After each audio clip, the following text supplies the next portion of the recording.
Hey guys, so we've talked about the importance of calculating GDP when measuring economic growth, but we haven't talked about how we actually go about calculating GDP. So as we should know by now, GDP is an acronym for Gross Domestic Product,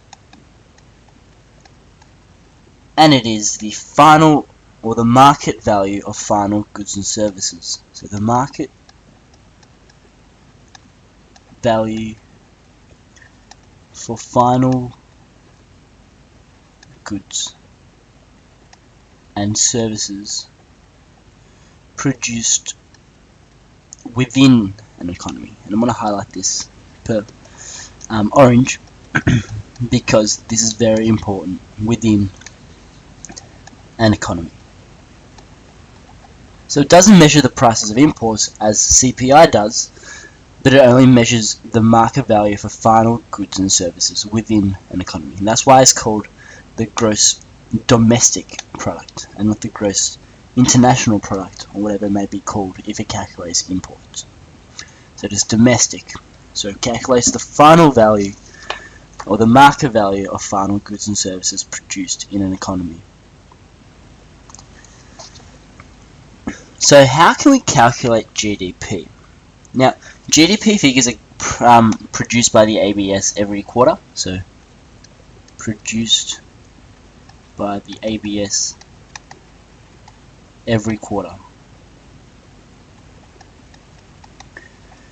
And they basically measure a basket of goods and services and statistically remove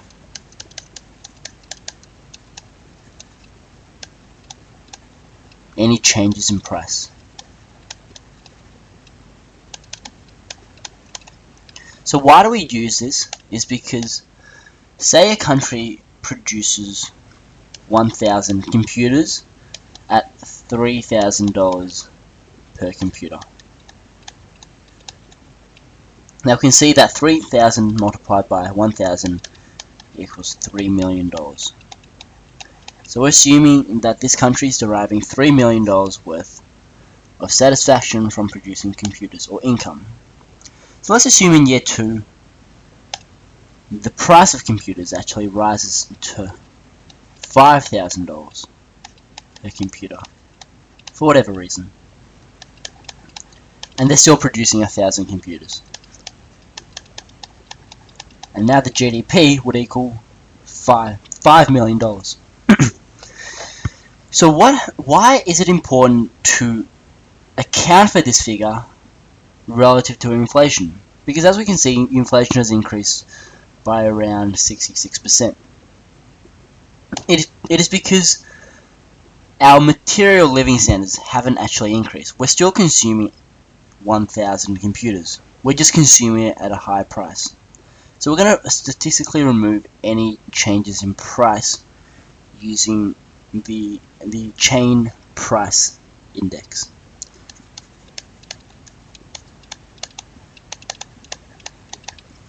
So how we do this is, let's look at a simpler example, and let's say we have GDP, so at current price, we have year 1, year 2, and we have GDP, we have chain price. So this is the CPI, and also we have the calculated GDP, or adjusted GDP. So assuming that in year 1 our GDP was $100 million, and after calculating the prices for year 2, our GDP has increased to $120 million. So obviously, by just looking at the GDP and not the real GDP, we're going to see that our material living standards have increased by $20 million. This is all on the surface. But now we're going to look at the chain price index. We're going to see how much inflation is going to increase by. So starting from 100 index points, this is actually increased to 110 points. So we're going to see the average price of goods and services in the economy has increased by 10%. So by calculating the GDP here, we're going to see that in year 1, GDP remains at $100 million. So how do we calculate year 2? Let's just work it out here in this little box. Okay, so we know that the chain volume GDP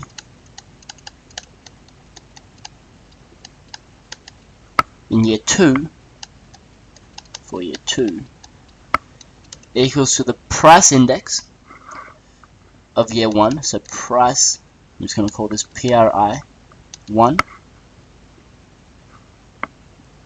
over the price index of year 2 multiplied by the GDP in year 2. So that's a formula that they use to adjust for inflation changes. So as we can see now, the price index in year 1 is 100, the price index in year 2 is 110, and the GDP in year 2 is 120. And this would equal 12 over 11, if you cancel out this, 120 over 11 I should say, and that would equal 109,200, excuse me, 109.09 million dollars. So the actual GDP in year 2 is 109.09 million. So in this case, the country has actually experienced an increase in the material living standards by only 9.09 million instead of the 20 million at GDP without adjusting or removing any changes in price.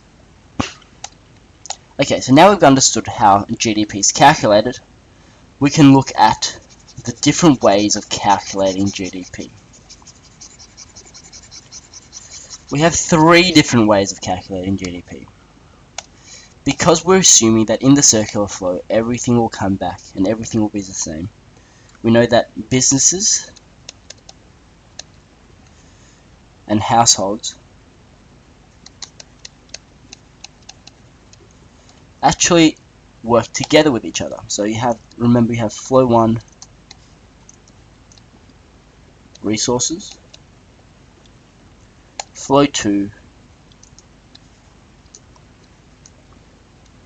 income, flow 3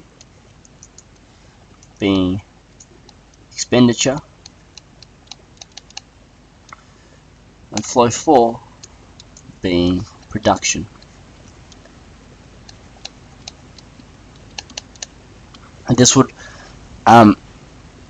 would just be a cycle that will repeat itself. So resources lead to income, lead to expenditure, lead to production, lead to more resources being given, income, expenditure, production. And so GDP can be measured in 3 different ways. First of all, we have GDP production. Secondly, we have GDP income. And lastly, we have GDP expenditure. So let's just break these down one by one. We're assuming that the market, because we're assuming that GDP is the market value for final goods and services, this should naturally be the cost of all market production. So this is the total market value of final goods and services.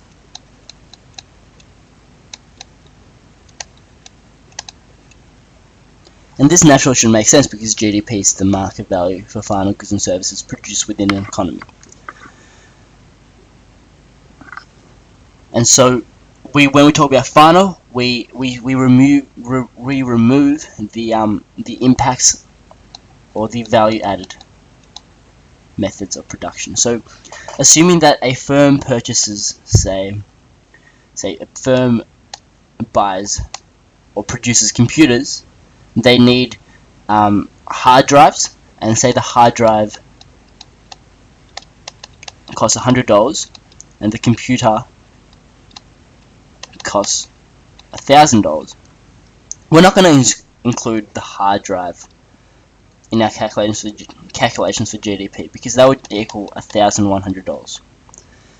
But instead we just use the final goods and services produced in the economy, which is the computer, which equals $1,000. So we're removing the effects of any value added methods. And so that's how they calculate GDP production. It's the total market value of goods and services. And the value added nature of production is adjusted for. Secondly, we have GDP income. And we're assuming that everything that we earn, we spend. And if we don't spend, we save. And so we know that in the perfect economy, or if the economy is in equilibrium, withdrawals equals injections. And therefore, income equals expenditure. And so this circular flow should hold true, that income equals expenditure. So as we know, we have a 5-sector flow model. So the households could either spend their money or save their money. But when they save their money, the businesses can use the savings pool to invest. So remember, we have the financial sector here, and we lead to savings. Then we had investment, and this is included in GDP as well. So as we can see, that aggregate demand, which equals C plus I plus G plus net exports, they are all included within GDP. So where we save, where we're withdrawing from the economy, we're actually injecting it back in the form of investment spending. Where we get taxed, we're actually injecting it back into as government spending. And we're assuming that net exports equals 0. So where we're exporting or importing, we're actually exporting as well.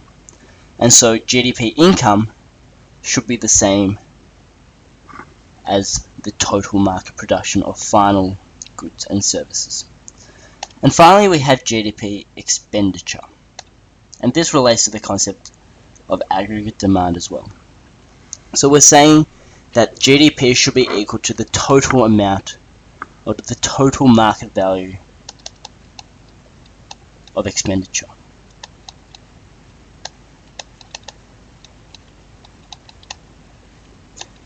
So GDP should equal consumption, investment, government spending, and plus net exports. But now, what about unsold stock?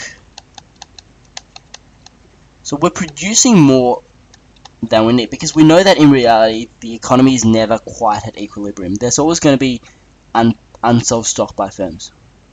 So at the end of the year, what this actually means, or how this is calculated in terms of GDP, it is calculated as investment spending by firms.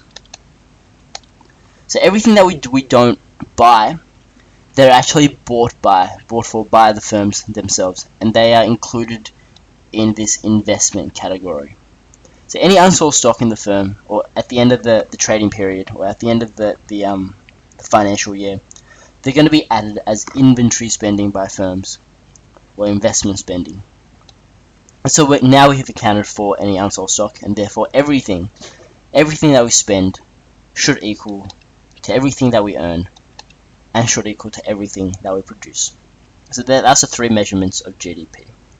So to wrap up, GDP is the market value for goods and services produced within an economy. It's produced by the ABS every quarter or 3 months, and then it's statistically removed of any price changes, so that the figures are not overstated or are not understated in the case of deflation.